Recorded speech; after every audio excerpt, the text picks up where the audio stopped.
my name is Justin Chung, and this is my ed talk. So, I really enjoyed this week's reading. It never really occurred to me to teach social justice in chemistry class until reading this book. It never occurred to me about that. It really opened my eyes, and in order to teach social justice, I believe critical literacy was an important part of that. And one way to incorporate critical literacy in my lesson was to think of it in a different perspective, introducing that idea to my students. And as you can see this photo right here, from a perspective of a scientist, maybe they could see a habitat and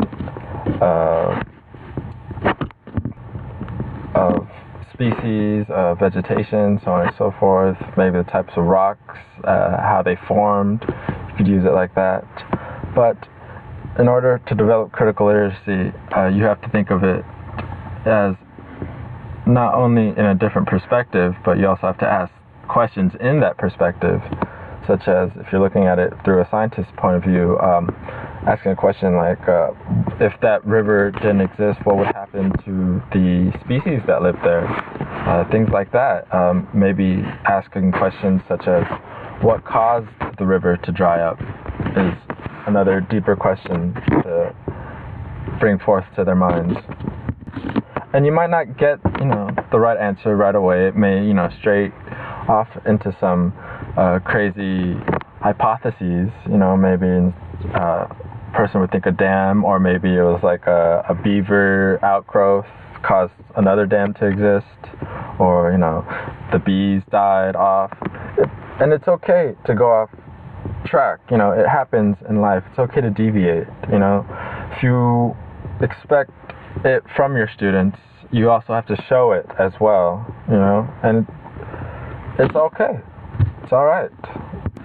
These questions are biased in their own perspective, and we have to understand what that bias is.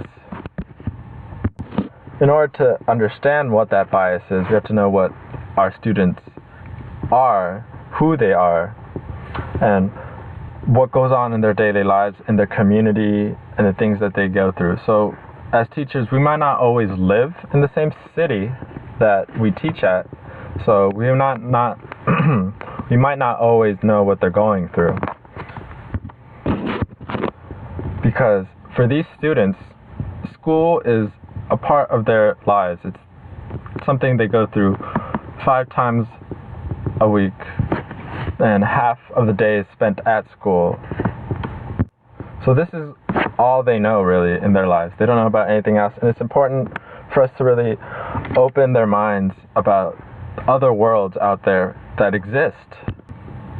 But in order for us to start opening their minds about other worlds, we have to know what their own world is at the moment, and then see where we can go from there. Now, reality isn't always going to be pretty, right?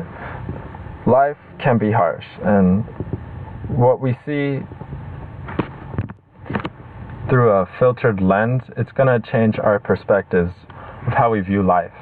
And since we're going to be a big impact on these students' lives, we have to make it as comfortable as we can for these kids. It's up to us to make the rainbows and to show them that they exist out there in their worlds. And sometimes we have to play devil's advocate to show that.